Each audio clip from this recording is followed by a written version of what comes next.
Bismillahirrahmanirrahim. Assalamualaikum warahmatullahi wabarakatuh.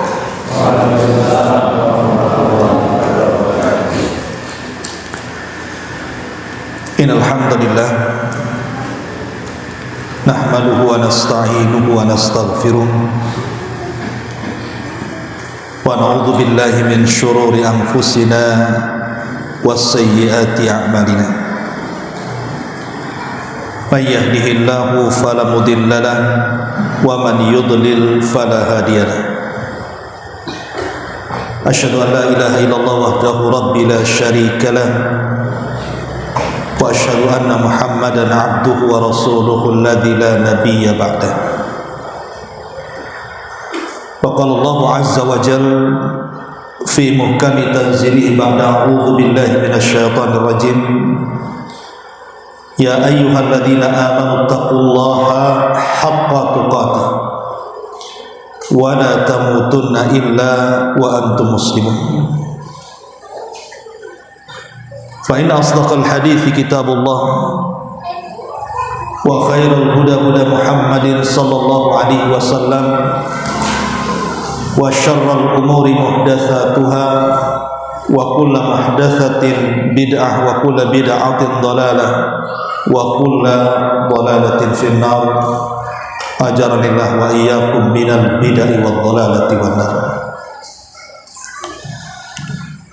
Ma'asyiral muslimin wal muslimat, hadirin dan hadirat yang dimuliakan Allah Subhanahu wa taala.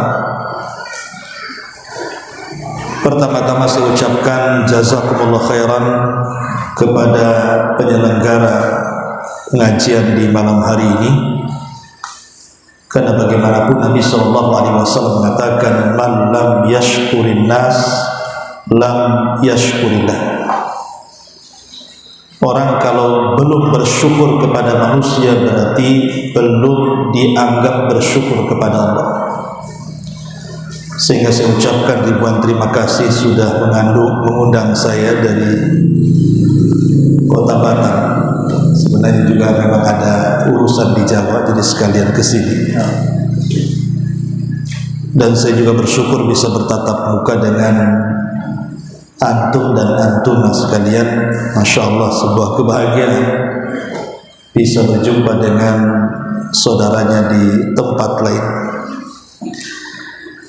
Dan kita berdoa kepada Allah Subhanahu wa taala sebagaimana kita berjumpa di masjid ini, semoga juga Allah perjumpakan kita bukan hanya di dunia tetapi juga di surga Allah Subhanahu wa taala. Amin ya rabbal alamin. Tema yang diamanahkan malam ini bicara soal peristiwa-peristiwa setelah kematian. Tentu kita bicara perkara gaib. Artinya perkara gaib itu harus lebih banyak diimani daripada dipikirkan. Karena kalau dipikirkan gak akan sampai ke otak kita. Perkara gaib itu cukup diimani. Makanya Allah ketika di permulaan surah Al-Baqarah, ketika menyebutkan ciri-ciri orang-orang yang bertakwa, alladzina yu'minuna bil ghaib, mereka adalah orang-orang yang beriman dengan yang gaib. Ma'asyiral muslimin wal muslimat rahimani wa rahimakumullah. Kita tahu bahwa di dunia ada yang disebut dengan angan-angan dan ada yang disebut dengan cita-cita. Terkadang ada orang berangan-angan dan bercita-cita ingin jadi dokter, tapi setelah kemudian dia besar tak jadi dokter, jadi pasien pula. Ada orang ingin jadi pilot, rupanya tidak jadi pilot kan, jadi penumpang pula. Tapi ada yang betul-betul ketika dia mengejar cita-citanya, ya memang cita-citanya seperti yang dikejar. Artinya yang namanya cita-cita dan angan-angan itu bisa iya, bisa tidak. Kecuali kematian. Kematian itu bukan cita-cita. Karena setiap orang pasti mati masalah. Sehebat apapun orang lari dari kematian, pasti kematian itu mengejar dia. Maka kematian itu bukan cita-cita. Karena dia bukan cita-cita, artinya kematian itu sebuah kepastian. Makanya dengan tegas Allah Subhanahu wa taala mengatakan kullu nafsin dha'iqatul maut. Setiap jiwa itu pasti mengalami kematian. Ma'asyiral muslimin yang dimuliakan Allah Azza wa Jalla, ada 3 perkara kenapa kita wajib meyakini bahwa kematian itu pasti ada. Pertama, tadi saya sudah katakan, kematian sebuah kepastian. Yang kedua, datangnya tanpa pemberitahuan. Dan yang ketiga, dia bukan akhir dari sebuah perjalanan. Pertama, kematian itu sebuah kepastian. Siapapun pasti mati. Hatta para nabi dan rasul sudah jauh meninggalkan kita. Bahkan Nabi SAW saja di usia 63 tahun dia sudah meninggal. Dan umatnya pun kurang lebih dengan usia Nabi. Kata Nabi SAW, a'maru ummati baina sittina wa sab'in. Usia umatku itu berkisar 60 sampai 70 tahun saja. Maka antum yang sudah 60 tahun ya hati-hati aja. Tidak dekat kan gitu ya. Karena kalaupun lewat 70 tahun kata Rasul itu jarang. Ada yang usia 80, 90, tapi kan tak banyak. Umurnya orang itu biasanya 70 tahun itu sudah nggak ada. Karena biasanya umat itu akan disesuaikan dengan usia nabinya kurang lebih. Kalau dulu Nuh itu ya usianya 1000 lebih. Ataupun zamannya Nabi Allah Hud, Nabi Saleh dan nabi-nabi sebelumnya memang usia mereka ratusan tahun. Tetapi semakin kesilikan bukan hanya umurnya, postur tubuh pun semakin pendek. Maka umur pun disesuaikan dengan postur tubuh. Kalau Adam tuh tubuhnya berapa meter? 60 hasta. 1 hasta itu setengah meter, berarti 30 meter. Kalau antum umroh di Saudi itu ada sepeda Nabi Adam. Padahal di zaman Nabi Adam gak ada sepeda kan? Rupanya di Jogja gak ada sepeda. Hadiah. Mungkin dia berpikir kalau Nabi Adam hidup kayak gitulah sepedanya gitu mungkinnya. Saking gedenya orang itu. Makanya disebutkan dalam hadis yang sahih kan Adam itu diberikan usia berapa tahun? 1000 tahun. Tetapi dari 1000 tahun itu kemudian diberikan kepada umatnya Nabi Allah Daud 40 tahun. Berarti usia Nabi Adam itu 960 tahun. Karena yang 40 diberikan kepada Nabi Daud. Intinya bahwa kematian itu sebuah kepastian. Kullu nafsin dha'iqatul maut. Okelah sekarang kalau kita melihat dunia farmasi, dunia kedokteran semakin hari kan semakin canggih. Boleh jadi mungkin dulu banyak penyakit-penyakit itu dianggap luar biasa, susah untuk disembuhkan. Tapi dengan ditemukan obat-obatan, ditemukan dengan cara-cara untuk mengobati, akhirnya penyakit yang luar biasa dianggap penyakit biasa karena ditemukan obat-obatan. Tapi walaupun secanggih apapun ilmu kedokteran ataupun farmasi atau herbalis atau apapun namanya, tetap kematian itu tidak bisa ditangkal dengan pil, tidak bisa ditangkal dengan operasi. Kalau udah mati, mati. Karena itu sebuah kepastian masalah. Ini yang pertama. Yang kedua, kematian itu datangnya tanpa pemberitahuan. Ini masalahnya. Kalau seandainya orang mau mati dikasih tahu dulu, besok kau mati, pastikan akan tobat dulu orang. Tapi masalahnya tidak ada satupun manusia yang diberitahu kematiannya kecuali para nabi. Kalau para nabi ya dikasih pilihan, mau hidup atau mau terus kan itu ya. Mau hidup maksudnya mau hidup di dunia dan dipanjangkan usianya atau milih meninggal. Itu para nabi memang diberikan pilihan. Tapi selain para nabi tidak ada pilihan. Lah karena kematian itu datangnya tanpa pemberitahuan, artinya bahwa kematian itu rahasia Allah Subhanahu wa taala. Kenapa Allah rahasiakan? Kenapa tidak dijelaskan saja kematian kita? Di sini letaknya, karena kematian adalah rahasia ilahi. Dan kenapa Allah rahasiakan? Supaya kita persiapan. Dan sebaik-baik persiapan adalah ketakwaan kepada Allah. Wa tazawwadu fa inna khaira zadi taqwa. Berbekalah kalian karena sebaik-baik bekallah takwa Allah azza wa jalla. Kemudian yang terakhir ini yang kita akan bahas sesuai dengan pembahasan kita, bahwa kematian itu bukan akhir dari sebuah perjalanan. Ada peristiwa-peristiwa setelah kematian. Ini yang saya minta sabar karena pembahasan ini panjang lebar. Mudah-mudahan saya ngantuk, antum yang tidak ya. Karena kalau kajian panjang biasanya yang ngantuk jemaahnya. Ustaznya semangat. Mudah-mudahan saya duluan ngantuk. Ma'asyiral muslimin yang dimuliakan Allah azza wa jalla. Ada bahasa di masyarakat, dan saya juga pernah terbaca di koran-koran atau terkadang terlontarkan orang apabila mengantarkan jenazah itu, ayo kita antar jenazah ini ke tempat peristirahatan yang terakhir. Sering mendengar kalimat itu? Ya.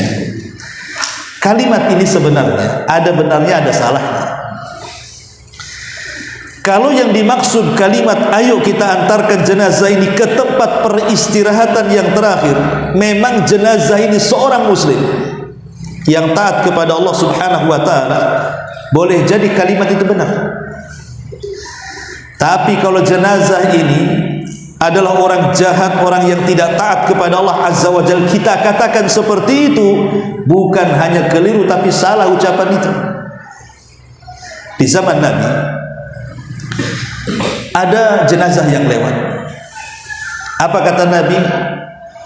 Mustarih wa mustarahun minhu. Mustarih wa mustarahun minhu. Kata Nabi SAW, adapun jenazah yang lewat ini bisa saja dia beristirahat dari kepenatan dunia, atau orang lain yang beristirahat dari dia. Sahabat bertanya, Rasul, apa yang disebut dengan mustari dan mustarah minhu itu? Maka Nabi SAW mengatakan, apabila innal abdal mu'min, apabila seorang hamba itu beriman kepada Allah Subhanahu wa ta'ala, maka yastari min nasabid dunya wa adha. Berarti jenazah itu betul-betul beristirahat dari kepenatan dunia, dari keperitan dunia, istirahat dia. Jadi ketika dia meninggal sudah tidak akan mikir macam-macam. Memang istirahat betul. Kita kan di dunia kan macam-macam yang dipikirkan. Makanya manusia itu tidak lepas daripada 3 kata: sedih, stres, bingung. Nah, ini manusia tidak lebih dari 3 kata ini kan. Stres, sedih dulu, sedih, stres, bingung. Apa maksudnya? Sedih, mikir sesuatu yang sudah lewat. Mungkin dulunya menjabat, sekarang dah pensiun, mikir, sedih dia kan, karena udah pensiun. Makanya saya aneh, ada polisi atau tentara sudah pensiun masih aja kayak polisi dia. Belum bisa nerima gitu. Padahal udah pensiun itu, masih mikir dia masih komandan. Atau stres, mikir yang sedang berlaku. Atau bingung, mikir yang akan datang. Itulah manusia.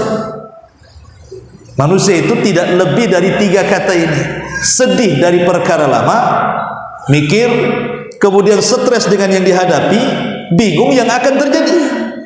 Cemana anak saya, cemana pekerjaan saya, cemana ini, cemana itu, dan macam-macam lah.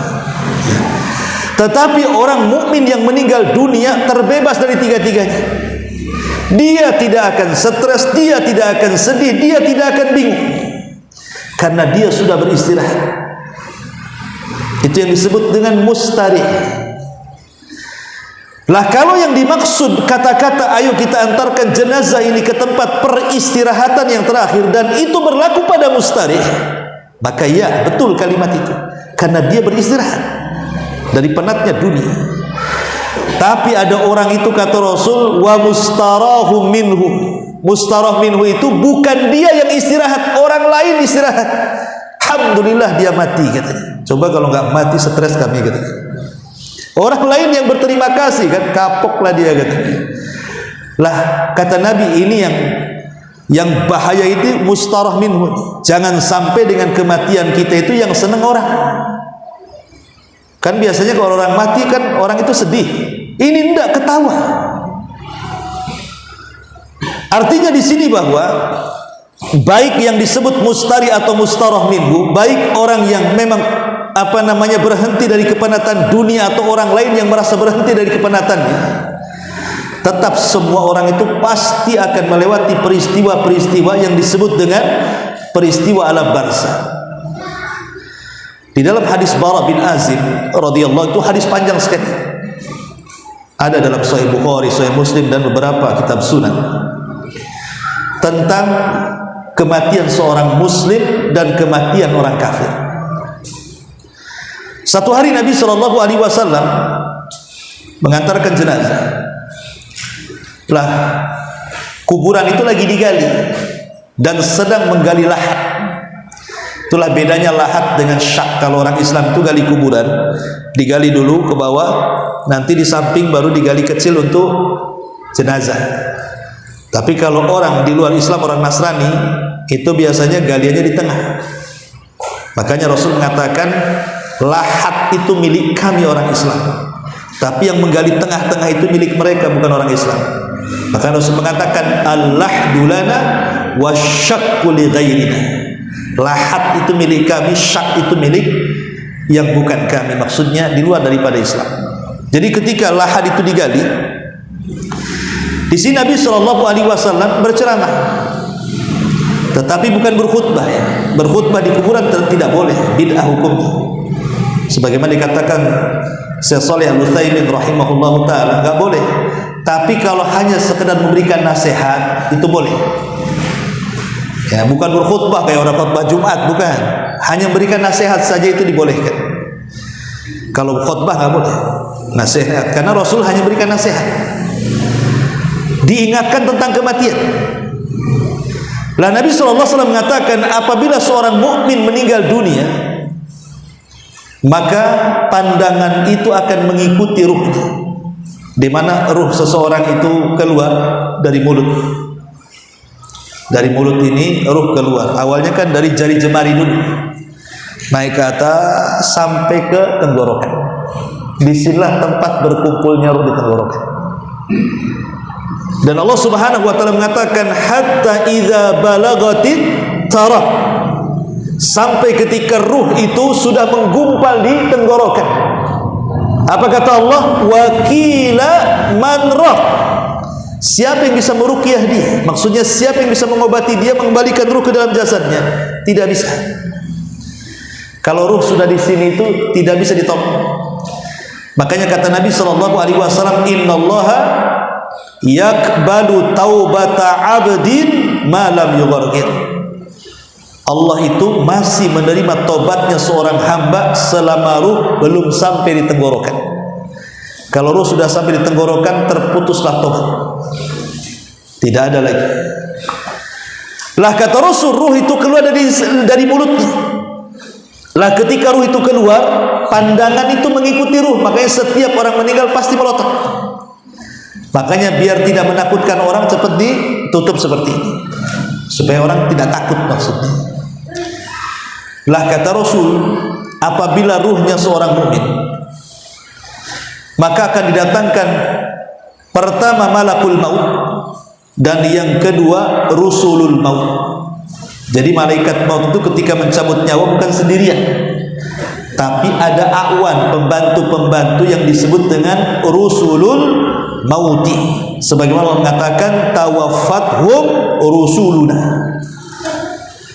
Lah, rasul-rasul kematian itulah, penolong-penolong malaikat maut itulah yang menarik ruh dari jari jemari tangan dan kaki. Lah, ketika ruh di tenggorokan inilah tugasnya malaikat maut. Jadi yang menarik ruh sampai di tenggorokan itu disebut dengan rusulul maut. Lah, ketika ruh di sini, itulah tugas malakul maut, dicabutnya ruh itu. Kemudian sudah, kalau dia ruhnya seorang mukmin kata Rasul, maka sudah dihamparkan kain kafan dari sorga dengan harum semerbak yang luar biasa. Jadi semata-mata malaikat maut mencabut ruh, langsung diambil oleh rusulul maut, kemudian diletakkan di kain kafan dari sorga. Kemudian ruh itu diangkat ke langit. Lah, ketika ruh ini diangkat ke langit, itu bau harumnya semerbak sampai melintasi langit-langit yang ada di langit sana. Sehingga malaikat-malaikat yang ada di langit mengatakan, ini ruhnya siapa? Maka dikatakan ruhnya fulan ibn fulan. Disebut dengan nama yang paling disukainya di dunia. Makanya kalau ngasih nama jangan sembarang, karena nama ini yang akan disebut di langit. Dalam Islam itu nama sangat diatur. Kata Rasul, sebaik-baik nama adalah Abdullah dan Abdurrahman. Berilah nama-nama anak kalian dengan nama-nama dari nama-nama Allah. Menunjukkan apa? Islam itu mengatur nama. Makanya Abu Hurairah radhiyallahu anhu di masa jahiliyah namanya siapa? Abdus Syams, hamba matahari. Kemudian dia masuk Islam. Oleh Nabi dirubah kan, dari Abdus Syamsi menjadi Abdur Rahman ibn Sakhr. Tapi karena suka anak kucing, jadi kalau ngaji itu bawa anak kucing, Hurairah. Kalau kucing garong, Hirrah. Kalau Hurairah itu anak kucing. Sama Sulaiman itu Salman kecil. Kalau Salman kan besar, kalau Sulaiman Salman kecil. Hirrah itu kucing garong, Hurairah itu anak kucing. Jadi dia suka bawa anak kucing. Kata Nabi SAW, ya Abal Hir. Dan riwayat ya Aba Hurairah. Saking sukanya Abu Hurairah dengan kucing, akhirnya Rasul memanggil dengan wahai bapak kucing. Hilang nama aslinya, yang muncul kunyahnya. Namanya kan Abdurrahman tuh, tapi karena suka kucing akhirnya dipanggil bapak kucing. Dan Abu Hurairah suka dipanggil dengan kalimat itu. Kenapa? Karena yang ngasih nama Nabi. Coba kalau saya kasih nama antum, antum suka dengan ayam, saya bilang, hei bapak ayam, marah nggak antum? Marah, karena saya ngasih nama. Tapi kalau Nabi yang ngasih nama kan nggak marah, justru suka kan sahabat itu. Sama dengan Ali. Ali itu ketika bermasalah dengan Fatimah, tidur dia. Ketika bangun masjid Nabi bukan kayak gini, ini kan cantik masjid ini pakai keramik. Masjid Nabi pakai tanah lah. Jadi kalau terbangun tuh debu semua kan di pundak Ali itu. Apa kata Rasul? Ya Aba Turab kum.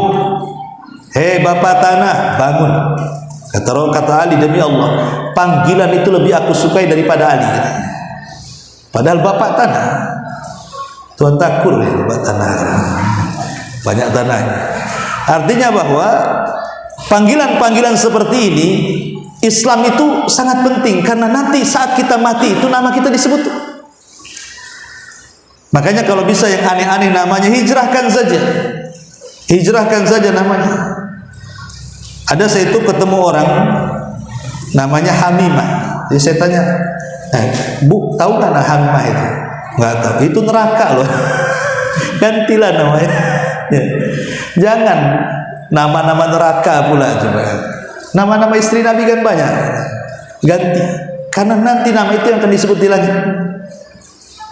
Ataupun mungkin ada nama-nama yang tidak berarti, tidak ada arti bagus, segera gantikan. Itu bagian daripada tafaul. Tafaul itu maksudnya mudah-mudahan dengan nama yang baik itu menjadi doa kita seperti nama yang kita sebutkan. Jadi intinya ruh ini kalau sudah naik ke atas, dia dipanggil namanya. Kemudian langit pertama dibuka pintunya, naik langit kedua dibuka pintunya sampai langit ketujuh. Setelah kemudian berjumpa dengan Allah Subhanahu wa taala, maka Allah mengatakan kepada ruh tersebut, kembalikan ruh ke dalam jasadnya, tapi catatannya angkat di tempat yang paling tinggi yang disebut dengan Illiyin. Akhirnya ruhnya dihantar kembali. Ketika dimasukkan ke dalam jasad, disitulah tiba-tiba malaikat Munkar dan Nakir datang, bertanya 3 soalan yang disebut dengan usulu as-salasa. Makanya ada kitab namanya Usul as-salasa. Itu dirangkum dari 3 soalan Munkar dan Nakir. Syekh Muhammad bin Abdul Wahab ketika mengarang kitab itu rangkuman dari 3 soalan sebenarnya. Man rabbuka, siapa Rabb? Wa ma nabiyuka, siapa nabi? Wa ma dinuka, apa agama? Inilah 3 soalan yang akan ditanya. Maka pelajarilah 3 perkara ini. Pelajari siapa Tuhan kita, pelajari siapa nabi kita, dan pelajari agama kita. 3-tiganya akan ditanya. Lah dalam hadis Bara bin Azib radhiyallahu anhu, Allah mengatakan dalam Al-Qur'an, yutsabbitullahu alladhina amanu bil qauli tsabit. Orang-orang yang beriman, maka mereka sanggup menjawab pertanyaan itu dengan mudahnya.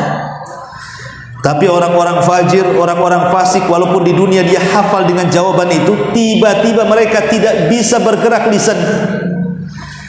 Setiap ditanya siapa Tuhanmu, dia mengatakan ha la adri, aku tidak tahu. Setiap ditanya wa ma nabiyuka, dia mengatakan ha la adri, aku tidak tahu. Setiap ditanya wa ma dinuka, apa agamamu, dia pun sama mengatakan ha la adri, aku tidak tahu. Ketika dia mengatakan tidak tahu, tidak tahu, tidak tahu, dan dia mengatakan fa'altu kama fa'alan nas au qultu kama qalan nas, aku hanya mengamalkan apa yang aku lihat manusia mengamalkan, atau aku mengatakan apa yang dikatakan manusia. Ketika itulah kemudian Allah kirimkan malaikat yang di tangannya gada yang sangat besar, yang kalau dipukulkan gada itu, kata Rasul, di gunung Uhud cukup menghancurkan gunung Uhud itu. Cemana kalau dipukulkan di kepala orang itu. Ma'asyiral muslimin yang dimuliakan Allah Azza wa Jalla, dari sini kita tahu bahwa peristiwa kubur itu ada berapa macam? Ada 4. Orang yang masuk ke dalam kuburan itu akan melewati 4 peristiwa. Dari hadis Bara bin Azib radhiyallahu anhu dan hadis-hadis yang lainnya. Pertama disebut dengan Dhawtatil Qabri. Dhawtatul Qabri, himpitan kuburan. Semua manusia pasti dihimpit. Tidak saya, tidak antum. Tidak orang yang beriman, tidak orang kafir. Tidak orang baik, tidak orang fajir. Tidak bayi, tidak orang dewasa, tidak orang tua. Semua akan terkena himpitan kubur. Bahkan Sa'd ibn Rabi. Siapa yang tidak kenal Sa'd ibn Rabi? Pemimpin Aus. Satu Aus itu diislamkan sama dia, Sa'd. Dia Islam di tangan siapa? Mus'ab ibn Umair. Dan Mus'ab bin Umair itu sahabat yang pertama kali dikirim berdakwah ke kota Madinah oleh Nabi. Jasanya mengislamkan 2 pemimpin kabilah besar yang kemudian belakangan menjadi Ansor. Pertama pemimpin Khazraj, Sa'd bin Ubadah. Yang kedua pemimpin Aus, Sa'd bin Rabi. Dua-duanya masuk Islam di tangan Mus'ab bin Umair. Tapi yang menarik dari Sa'd bin Rabi ini, dia mengislamkan 1 kabilah Aus, kecuali 1 tidak mau masuk Islam, namanya Usairi.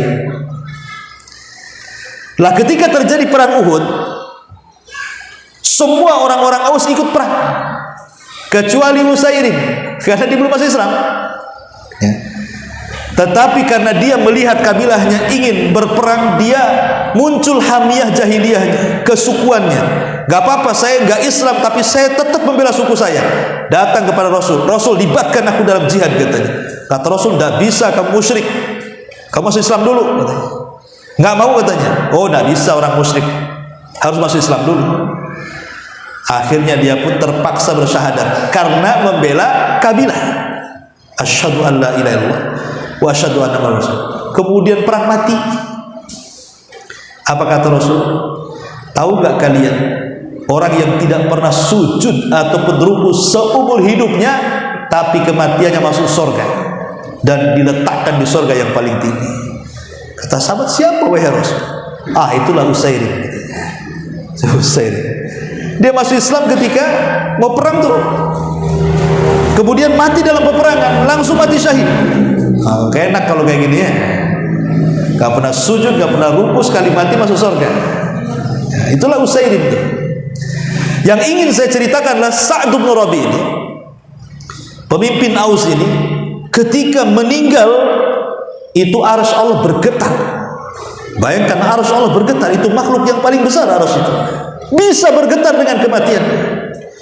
Bahkan 70.000 malaikat turun mengiringi jenazah.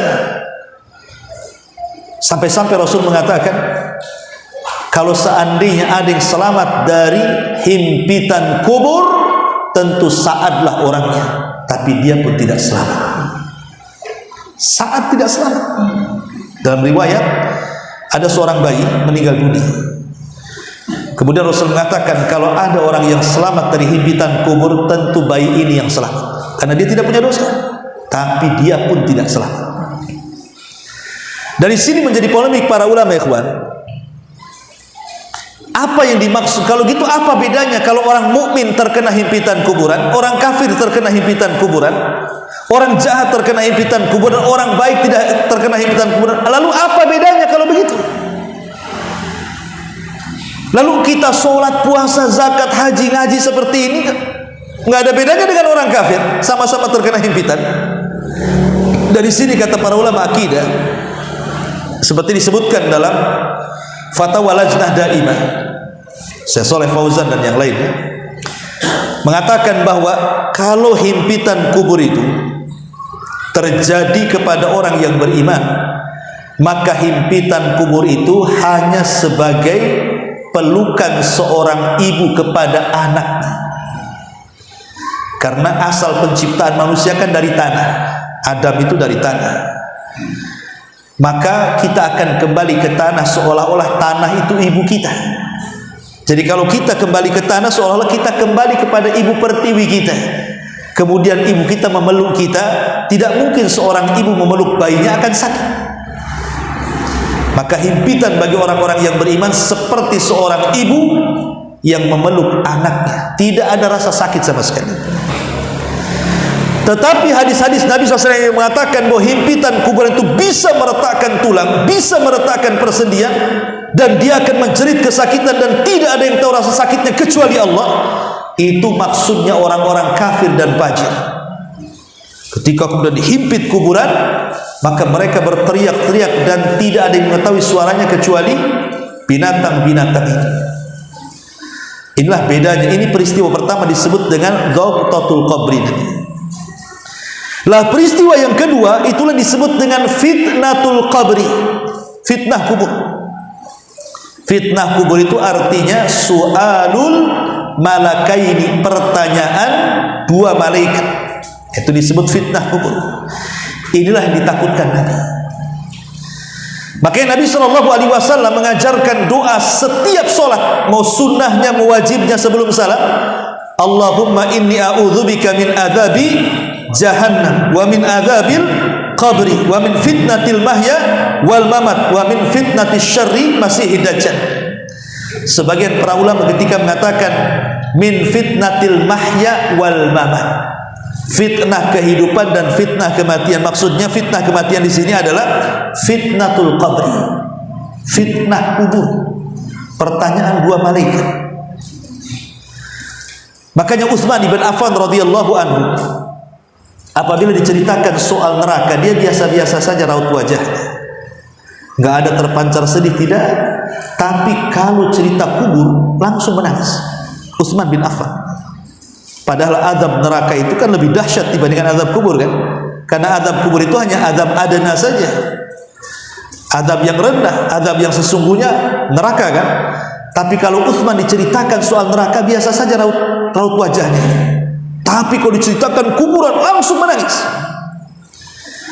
Sehingga kemudian dikatakan, ya Utsman, ma yubkika ya Utsman, apa yang membuat anda menangis wahai Utsman?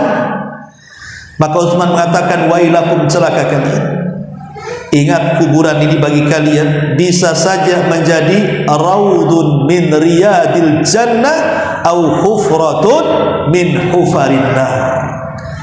Kalian tahu, kata Utsman, kuburan ini bisa saja menjadi taman-taman yang menuju taman-taman sorga, atau boleh jadi dia adalah lubang yang akan mengantarkan kalian kepada lubang-lubang neraka.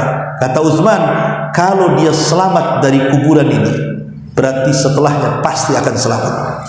Tapi kalau dia tidak selamat dari kuburan ini, maka setelahnya pasti dia akan lebih tidak akan selamat lagi.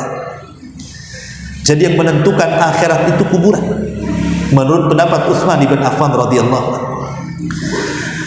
Lah, orang-orang yang masuk ke dalam kuburan, mereka akan terkena fitnah kubur.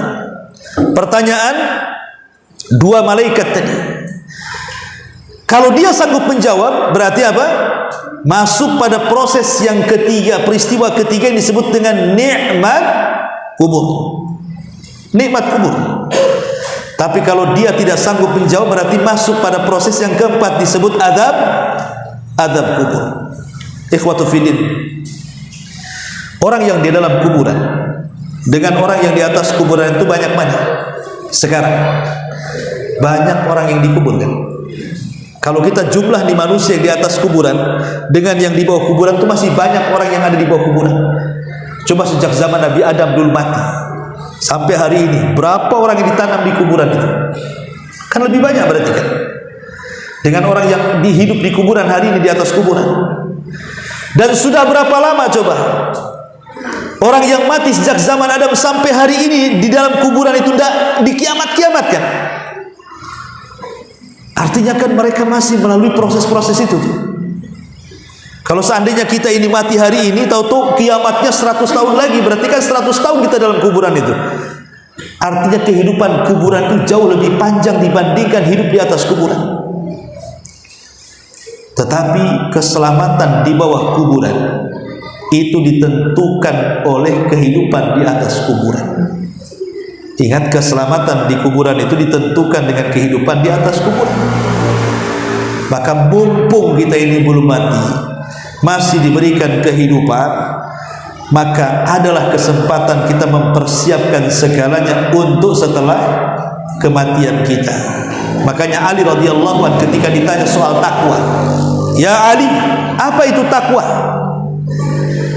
Kata Ali, takwa itu terdiri dari 4 kalimat. Yang pertama, al-khaufu minal jalil, takut kepada Allah. Yang kedua, wal amalu bitanzil, berusaha mengamalkan apapun yang diperintahkan Allah. Yang ketiga, kata Ali radhiyallahu an, wal qana'atu bil qalil, merasa qanaah dengan pemberian Allah. Dikasih banyak, alhamdulillah. Dikasih sedikit, alhamdulillah. Pokoknya selama pemberian Allah itu pasti terbaik, maka saya akan redha dengan pemberian Allah. Dan yang terakhir, wal isti'dad li yaumir rahim, persiapan untuk hari setelah kematian. Jadi tugas kita ini adalah mempersiapkan untuk hari setelah kematian. Ini yang disebut dengan proses setelah kematian yang ada di alam barzakh. Kita masuk pada persoalan yang kedua. Ini yang mungkin lebih panjang lagi masalahnya. Kalau Allah Subhanahu wa ta'ala takdirkan kiamat dibangkitkan, Nabi SAW mengatakan kiamat tidak mungkin dibangkitkan kecuali harus melewati 10 tanda yang disebut dengan tanda-tanda kiamat besar. Tanda-tanda kiamat besar akan berbeda dengan tanda-tanda kiamat kecil, ikhwan. Kalau tanda-tanda kiamat kecil itu kan muncul, tenggelam lama, muncul lagi, tenggelam lama. Tapi kata para ulama, 90% lebih tanda-tanda kiamat kecil yang disabdakan Rasul itu hampir semuanya sudah terjadi. Hanya beberapa persen saja belum terjadi. Tapi kalau seandainya Allah takdirkan kiamat, satu tanda saja dari tanda-tanda kiamat besar muncul, maka tidak mungkin dihentikan. Karena tanda-tanda kiamat besar ini, kalau ini muncul hilang, muncul ini, habis ini hilang, muncul lagi. Ini dia tasalsul modelnya. Kalau sudah satu muncul, terus muncul sampai kiamat. Kalau tanda kiamat kecil kan nggak muncul, hilang lagi, muncul, hilang lagi. Kalau tanda kiamat besar satu aja muncul, tidak akan dihentikan sampai kiamat dibangkitkan. Memang kalau kita melihat tanda-tanda 10 ini, hadisnya macam-macam. Ada yang ini duluan, ada yang itu duluan, ada yang ini duluan, ada yang ini duluan. Sehingga tidak bisa kita pastikan mana yang lebih dulu tanda itu muncul. Karena perkara gaib itu tidak bisa kita pastikan secara tartib. Tapi saya menarik dari perkataan Al-Hafidz Ibnu Hajar rahimahullahu taala yang dinukilkan Al-Imam At-Tayyibi oleh Ibnu Hajar dalam kitabnya Fathul Bari.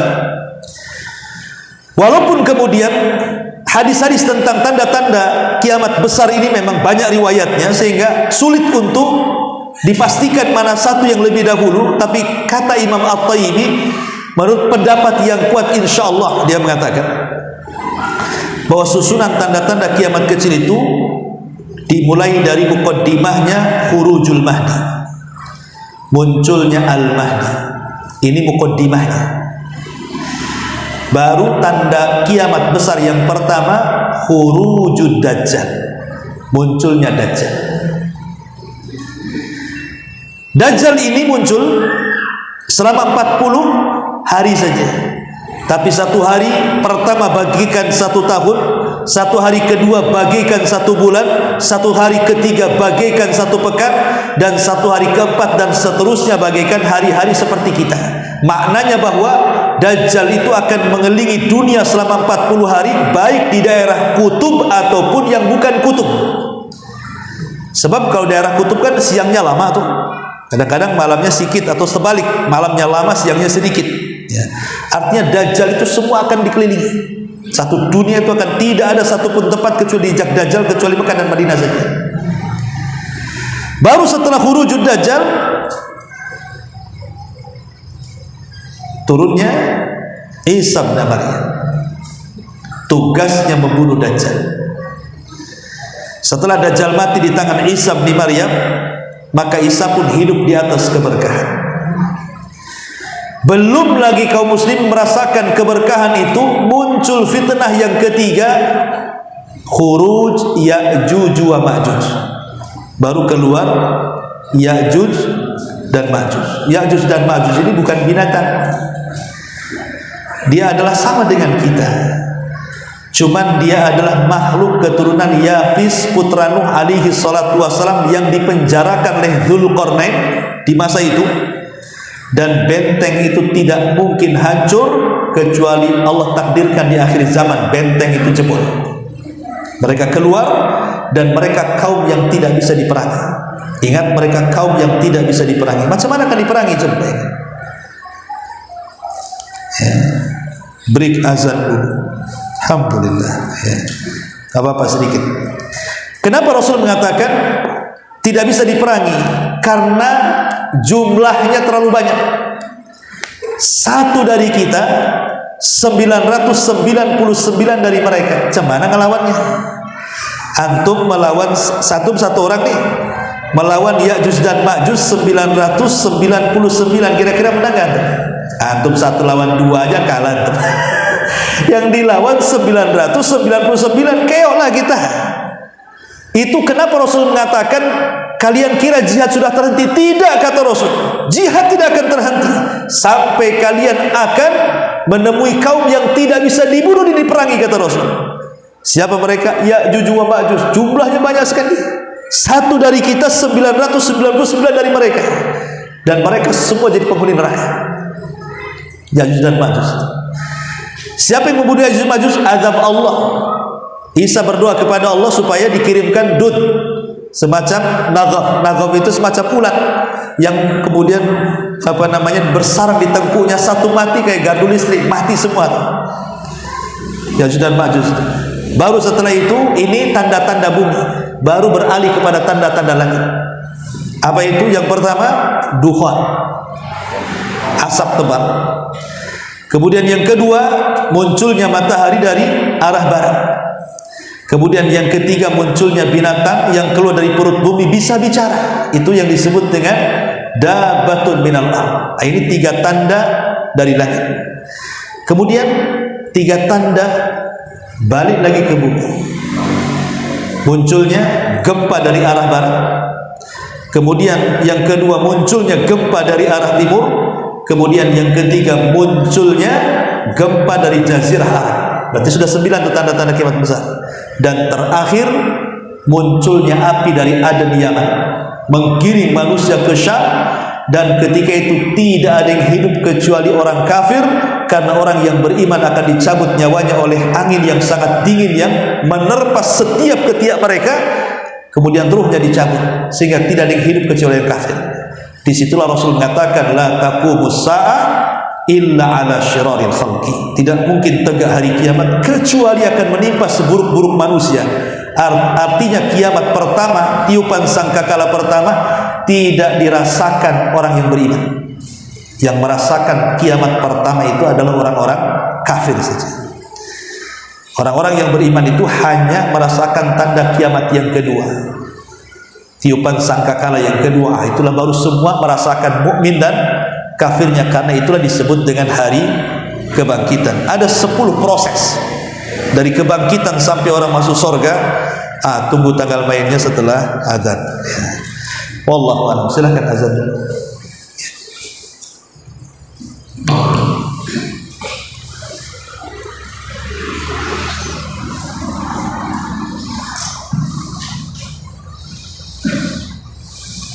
Allahu Akbar.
lanjutkan kita salat Isya.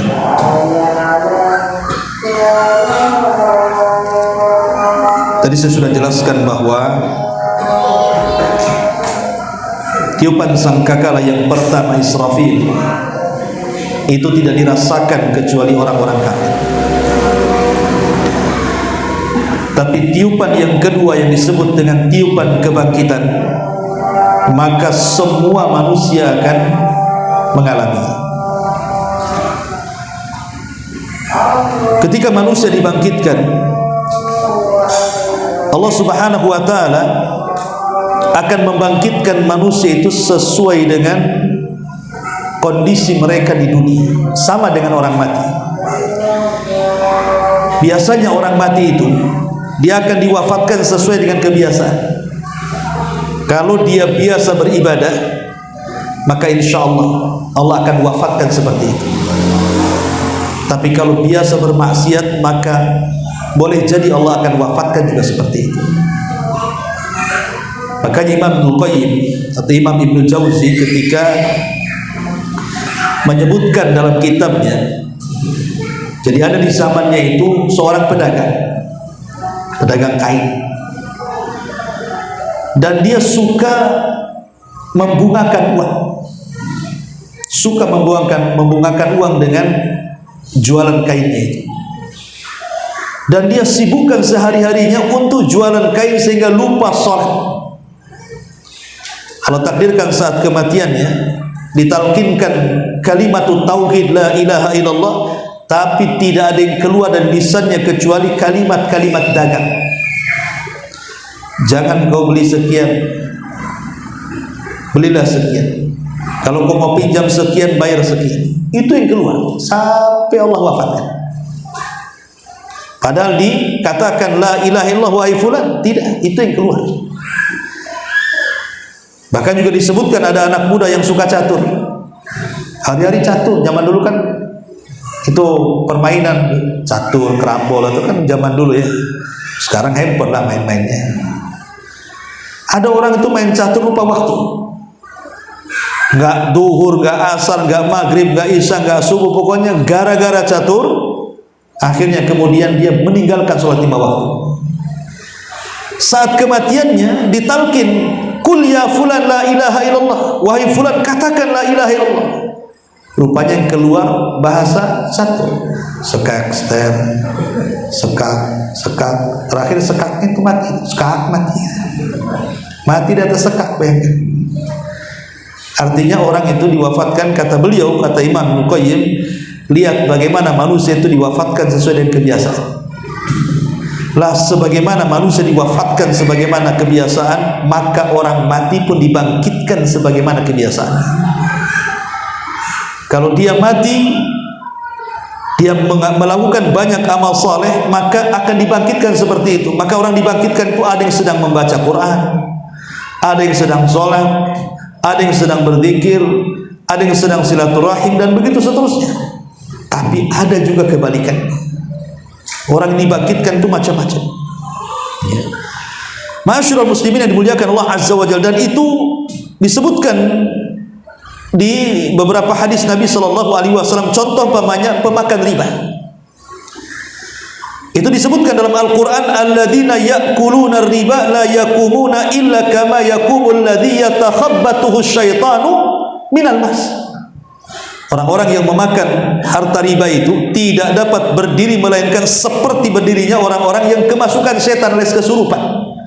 Jadi nanti kalau pemakan riba itu mati kemudian dibangkitkan oleh Allah, itu kayak orang mabuk nanti.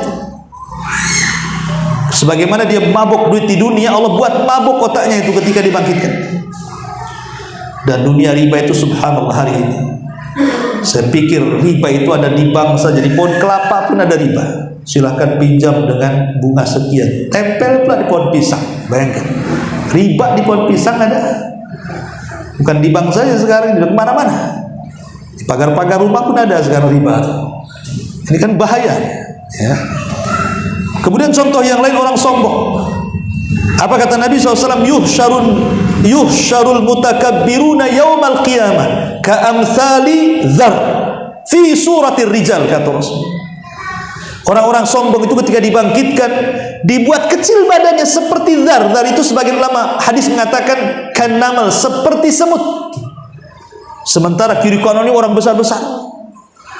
Ketika dia harus ke tempat panggilan di padang mahsyar itu, dia harus terseok-seok karena takut diinjak orang besar. Ya, karena selama di dunia dia merasa sombong, sekarang Allah kecilkan pada hari kiamat. Al jaza min jinsil amal. Balasan itu disesuaikan dengan amalan. Atau contoh yang lain, para pengemis. Kata Nabi SAW, man sa'ala min ghairi faqrin faka'annama ya'kulul jamrah.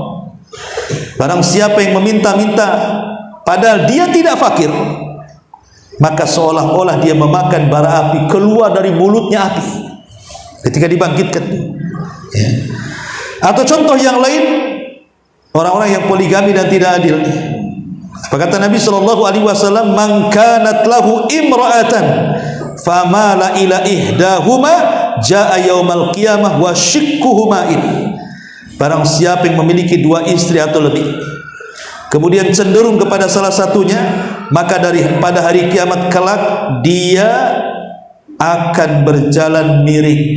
Bayangkan coba, antum jalan miring pakai satu kaki, jangan jauh-jauh 1 kilo aja. Kira-kira bisa nggak tuh?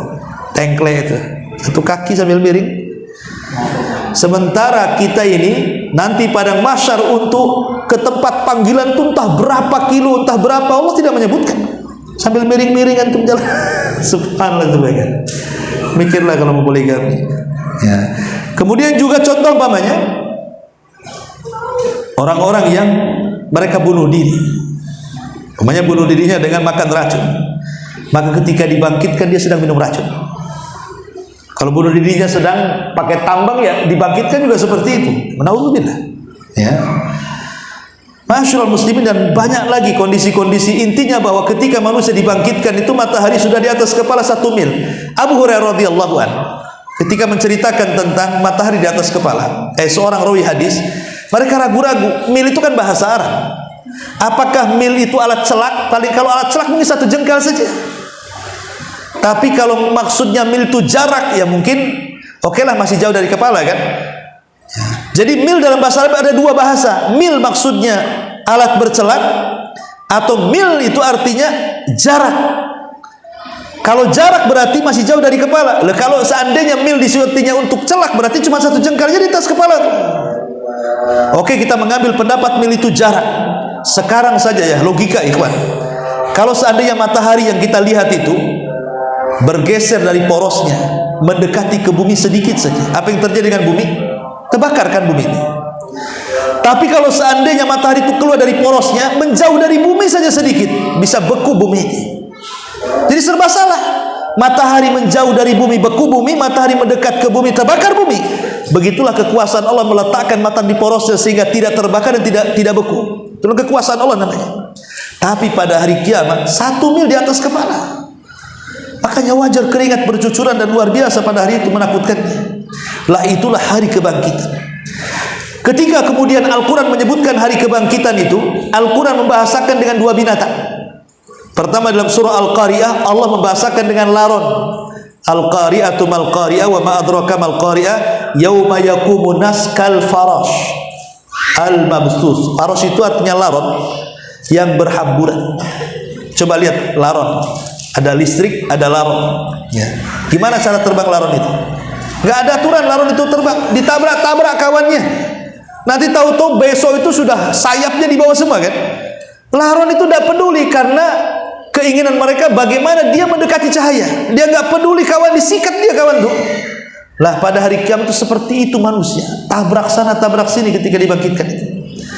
Tapi ada binatang yang kedua yang Allah katakan kal jaradil muntashir, seperti belalang yang berterbangan. Kalau laron berterbangan tidak ada aturan, tapi kalau belalang terbang itu ada aturan. Jadi satu koloni kalau belalang itu pasti kalau kesana semua. Belalang itu kayak gitu kan? Kenapa Al-Quran membahasakan dengan 2 binatang itu? Satu laron, satu belalang ketika hari dibangkit itu. Sebagian ulama tafsir mengatakan ketika manusia awal pertama dibangkitkan, itulah kondisinya seperti laron. Jadi dibangkitkan, lari ke timur, yang dari timur lari ke barat, yang dari barat lari ke selatan. Karena ketika itu bumi sudah tidak sebagaimana sekarang yang kita pijak. Tidak ada maklam, kata Rasul, tidak tahu di mana desa kita, kecamatan kita, kabupaten kita, tidak tahu lagi karena buminya sudah rata terhampar. Tidak ada gunung, tidak ada lembah, tidak ada yang meninggi, tidak ada yang merendah, semua rata. Semana kita mau tahu rumah kita di mana? Makanya mereka lari ke sana kemari, tidak karuan. Sampai ada titik di mana di situ ada suara manusia disuruh kumpul di situ. Nah, itu disebut padang mahsyar. Lah dari situlah mulai mereka berjalan dengan tertib seperti belalang. Nah, ke situ. Itulah bedanya kenapa Quran membahasakan dua binatang. Lah baru setelah itu mereka di satu titik yang disebut dengan padang mahsyar, disitulah mereka menanti syafaat. Menanti syafaat yang melelahkan. Yang sampaikan kalau kita menceritakan di syafaat itu, di mana Nabi SAW menceritakan datang ke Adam, Adam tidak sanggup, datang ke Nuh, Nuh tidak sanggup, datang ke Ibrahim, Ibrahim tidak sanggup, datang kepada Musa, Musa pun tidak sanggup, datang kepada Isa pun sama. Kata Isa, berangkatlah kepada Nabi kalian Muhammad SAW. Baru Nabi kemudian menghadap Allah ke bawah arsy, kemudian sujud lama. Sehingga Allah mengatakan, ya Muhammad irfa ra'saka, angkat kepala Muhammad, sal tu'ta, katakan kau didengar. Qul tusma, bicara, aku siap mendengar. Isfa' tu syafa, mintalah syafaat, aku beri syafaat. Lah baru setelah proses syafaat, di sana banyak proses. Ya secara umum saya bacakan aja, ya biar karena juga waktunya sudah mendesak. Pertama, hari dibangkitkan manusia. Kemudian yang kedua, manusia lama berdiri di padang mahsyar. Ada yang mengatakan 50.000 tahun. Tentu ini bagi orang kafir. Bagi orang yang beriman tergantung hisabnya. Kalau hisabnya mudah ya cepat, kalau hisabnya lama ya lama juga di situ. Kemudian yang nomor 3, baru manusia mendapatkan syafaat. Disebut dengan syafaatul uzma, syafaat khusus bagi Nabi SAW. Summa ba'da dzalik, kemudian setelah itu yakunul ardul a'mal. Maksudnya ard itu hisab. Kenapa harus ada hisab, ikhwan? Pertama, kalau seandainya tidak ada hisab, maka kehidupan manusia akan hampa. Percuma orang hidup kalau nggak ada hisab. Yang kedua, orang berbuat baik sia-sia. Buat apa sih berbuat baik kalau tidak dihisab? Yang ketiga, manusia yang terdolimi hilang keadilannya. Karena tidak semua orang yang didolimi langsung di-cash balasannya oleh Allah di dunia kan. Nah, dia nanti aja di akhirat nanti. Kalau tidak ada hisab kan kasihan orang yang didolimi jadinya. Kemudian yang keempat, manusia akan merasa aman kalau berbuat jahat. Nggak ada hisab aja kok. Ya. Kemudian juga kalau orang yakin dengan adanya hisab, pasti orang akan beramal terus. Ada hisab masalahnya. Kalau tidak ada hisab, ngapain saya beramal? Ya. Dan boleh jadi kemudian adanya hisab ini manusia akan terbedakan dengan binatang. Tidak mungkin sama dengan binatang. Kalau tanpa hisab ya sudahlah, kita makan, minum, tidur macam-macam gitu ya. Ngapain beribadah? Tapi karena ada hisab, ada ibadah. Manusia tidak diciptakan sia-sia, dan kita lebih bisa mengagungkan Allah Subhanahu wa taala, ya. Ini yang ketiga, itu namanya ada hisab. Lah hisab itu ada sifatnya mudah, ada sifatnya sulit. Apa bedanya coba hisab mudah dengan hisab sulit itu? Begini ikhwan, hisab mudah dengan hisab sulit itu, kalau hisabnya mudah, maka kita akan dipanggil oleh Allah. Kemudian kita akan diletakkan di sisi Allah. Kemudian kita akan ditutup aibnya di hadapan manusia. Manusia tidak bisa melihat kita. Disitulah Allah bertanya, bukankah kau sudah melakukan dosa ini, dosa itu, dosa ini, dosa itu? Dia mengatakan ya. Dia mengakui semuanya. Maka Allah Subhanahu wa taala mengatakan, dulu dosamu di dunia kututupi, sekarang ku ampuni kamu. Inilah disebut hisab mudah, hisab yang tidak ada perdebatan. Dia mengakui semua dosanya. Tapi kalau hisabnya sulit, di sini terjadi perdebatan. Kamu maling ya? Enggak. Kata siapa ya Rabb saya maling? Kamu zina ya? Tidak, mana ada saya zina katanya. Kamu mukul orang? Enggak.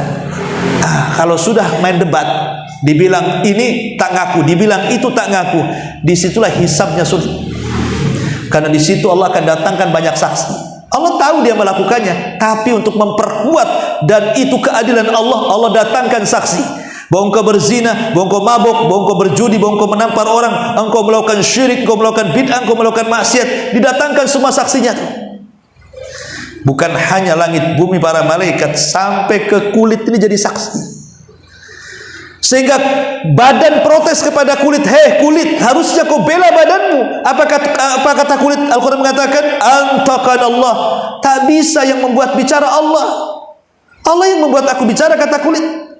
Ketika badan mengatakan, lima syahidtum alaina, kenapa kau jadi saksi untuk badanmu sendiri? Kata kulit, antaqan Allah. Allah yang membuat aku bicara, katanya. Saya bayangkan, gak ada yang bisa ngelak. Kalau sudah kayak gitu, hisabnya sulit tuh. Itu bedanya hisab mudah dengan hisab sulit itu. Kemudian setelah itu baru tatoyur as-suhub. Jadi suhub diterbangkan. Siapa yang mengambil dengan tangan kanannya maka dia beruntung. Siapa yang mengambil dengan tangan kirinya maka dia celaka. Dan lebih celaka lagi kalau sudah mengambil dengan tangan kiri di balik punggungnya pula. Berarti yang mengambil catatan itu 3 kelompok. Satu dengan tangan kanan, satu dengan tangan kiri, satu dengan tangan kiri di balik punggung. Kenapa? Karena manusia terbagi 3, mukmin, kafir, munafik.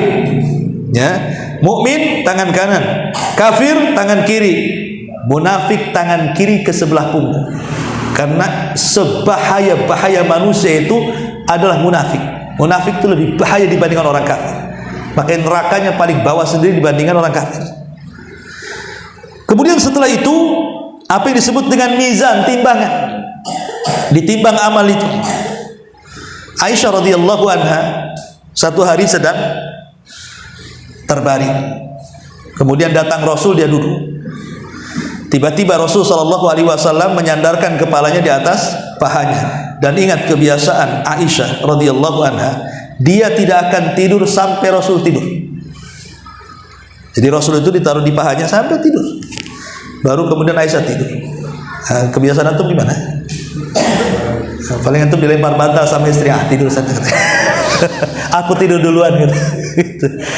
Jadi jadi Aisyah itu satu hari dia pandang wajah Nabi. Entah kenapa dia sedih, tiba-tiba menangis. Tangisan Aisyah radhiyallahu anha ini akhirnya jatuh persis di pipi Nabi. Sontak aja lah Nabi bangun. Ada apa kok Aisyah ini kok menangis? Dilihatnya Aisyah itu sedang nangis. Kata Rasul, ya Aisyah, lima tabki wa lima du. Kenapa kau menangis dan kenapa kau bisa mencucurkan air mata tumben-tumbennya? Coba, apakah Aisyah mikir rumahnya karena sempit, belum ada gelang di telinga, belum ada kalung, kok belanja gak tambah-tambah? Bukan itu yang dipikirkan Aisyah. Aisyah hanya mengatakan di hadapan Rasul, tadzakartu yaumal qiyamah. Rasul, aku ketika memandang kamu, aku teringat dengan kiamat, katanya. Hal tadhkuru bi ahlika yaumal qiyamah. Ingatkah engkau dengan aku kelak pada hari kiamat, wahai Rasul? Kata Nabi SAW, ya Aisyah, amma fi thalathati mawatin fala yadhkuru ahadun ahada. Adapun di 3 tempat orang tidak akan ingat siapapun. Kemudian Rasul menyebutkan ketika meniti titian siratal mustaqim, tidak ada yang ingat siapapun kecuali dirinya. Dia hanya berpikir apakah aku bisa jatuh dan masuk ke jahanam ataukah bisa melewatinya sampai ke kontol. Yang kedua, indal mizan. Ketika ditimbang, aku tidak tahu apakah perbuatan baikku lebih berat ataukah perbuatan buruk. Dan ketika tatayyur sub, ketika sub diterbangkan, manusia tidak akan ingat siapapun. Yang ia pikirkan apakah saya bisa mengambil dengan tangan kanan ataukah dengan tangan kiri atau di balik punggung. Jadi ini suasana yang menakutkan, karena orang nggak ingat siapa saja di situ kecuali dirinya sendiri. Maka ini dinamanya proses mizan, tatayyur as-sub. Baru yang ketujuh, pembacaan kitab.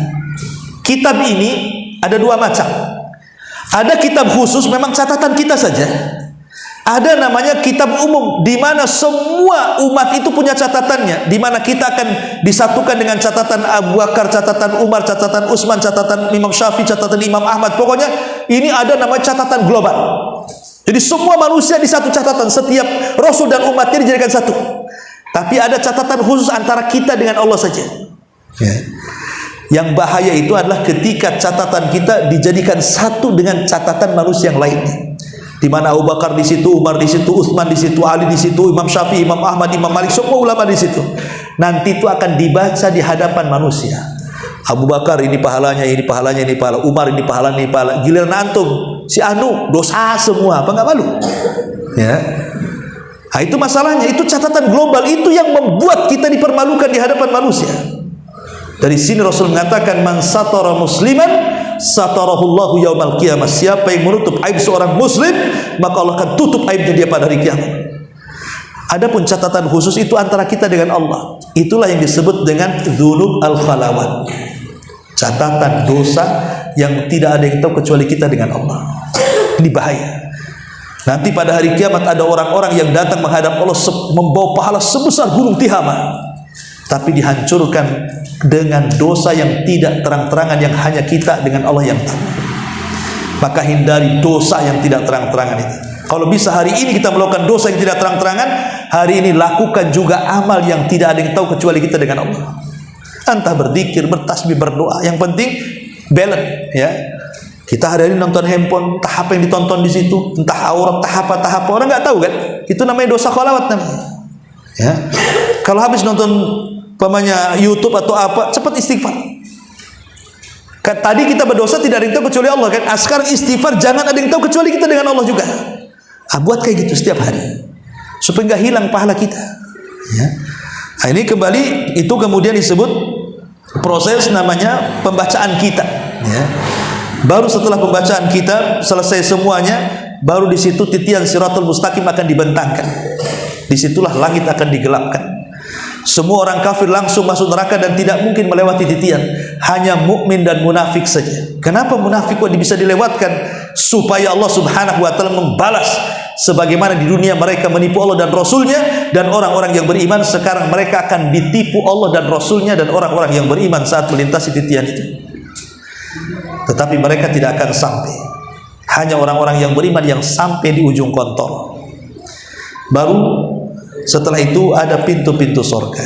Ada yang mengatakan kontol ini tempat penghisaban terakhir dengan cara kisos. Hanya orang yang beriman dengan yang beriman saja. Tapi kalau zalimnya orang beriman dengan orang kafir, orang yang beriman dengan binatang, atau orang kafir dengan orang kafir, itu terjadi sebelum titian. Tapi setelah titian itu khusus orang-orang yang beriman dengan yang beriman saja, yang disebut dengan hadis muflis, hadisnya orang bangkrut. Kata Rasul, nanti pada hari kiamat ada orang membawa pahala sholat, pahala zakat, pahala sedekah, dan pahala-pahala yang lainnya. Tapi satu sisi mencela orang, menghina orang, mengambil hak orang, memukul orang, mengambil darah orang. Akhirnya orang yang zalim dan yang dizalimi akan dipertemukan itu. Hei, dulu kau zalim sama saya. Sekarang mana pahalamu? Ini pahalaku. Datang lagi, kau juga zalim sama saya, mana pahalamu? Akhirnya tiap hari diambil di pahalanya, habis lulus pahalanya. Tapi yang dizalimi masih datang. Kau juga zalim sama saya, mana pahalamu? Nggak ada, habis katanya. Oh, nggak apa-apa, tapi aku punya dosa, ambillah dosaku katanya. Pahalanya habis, dosa orang ditanggung. Itu namanya bangkrut. Kalau di dunia usaha itu habis modal, utang pula banyak. Itulah orang bangkrut namanya. Ya. Itu hadis muflis namanya. Baru disitulah ada pintu-pintu surga. Pintu surga ada berapa? 8. Pintu neraka ada berapa? 7. Kenapa dibedakan? Kenapa nggak sama-sama 7 saja? Kenapa pintu surga dilebihkan 1? Kata ulama, ketika pintu surga dilebihkan 1, ingin menunjukkan bahwa rahmat Allah itu lebih luas dibandingkan kemurkaan. Sehebat apapun orang berbuat dosa, kalau datang kepada Allah dengan meminta ampunan dan tidak menyekutukan Allah, maka Allah akan datang dengan seberat ampunan yang kita minta kepada Allah Subhanahu wa taala berdasarkan hadis qudsi. Wallahu a'lam bishawab. Saya kira ini yang bisa sampaikan. Kalau ada tanya jawab silahkan tanya jawab, atau langsung sholat isya, terserah. Gimana ini ketua takmirnya?